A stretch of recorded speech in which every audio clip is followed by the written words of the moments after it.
Hey Steinemeister, wie geht's? Ja, mir geht's super, wenn ich das so viel ausstellen kann. Wer bist du und was machst du so auf YouTube?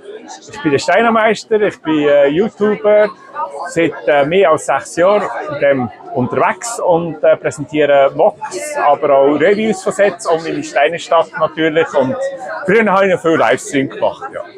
Warum machst du gerade Lego? Warum muss ich Lego bauen?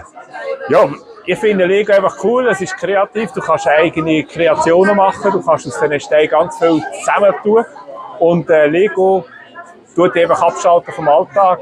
Du kannst in dein Räumchen gehen und bauen. Was macht dir an deinem Content am meisten Spaß? Mir macht am meisten Spass, wenn ich kann Vlogs bauen und das präsentieren. Braucht einfach viel Zeit. Darum gibt es zwischendurch auch Reviews. Aber was ich am wenigsten gerne mache, ist Sets nach Anleitung bauen. Das habe ich nicht so gerne. Bin ich froh, wenn es jemand baut für mich, weil ich lieber etwas selber mache. Ja, das stimmt. Das machen wir eigentlich alle nicht so gerne. Gell? Wir bauen alle einfach etwas auf. Genau. Wie bist du dazu gekommen, dass du ab und zu so an einer Ausstellung bist? Oder warum gerade in dieser Ausstellung zum Beispiel? Ja, der Ausstellung ist natürlich wegen Zofingen, weil das Zofingen ist. Und ich von Zofingen an den Strengelbach kommen, das ist ein Nachbar, aber meine ganze Stadt ist natürlich in Zofingen selber und das war natürlich nahe. Und darum habe ich gesagt, ja, unterstützen wir das Ganze.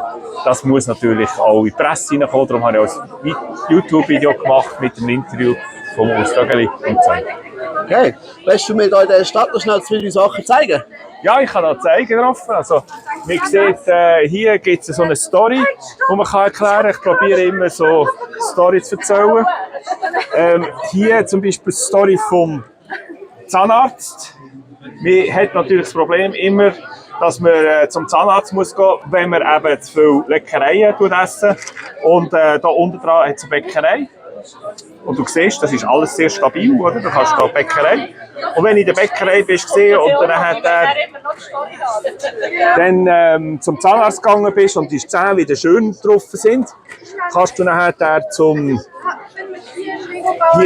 Fotograf.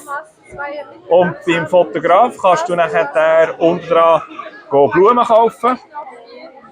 Und mit diesen Blumen gehst du hier oben dran zum Liebesbrunnen, zum Trevi-Brunnen. Und dann tust du deiner Frau einen Liebesbrief geben und Blumen. Und später, wenn alles geklappt hat, kann man heiraten.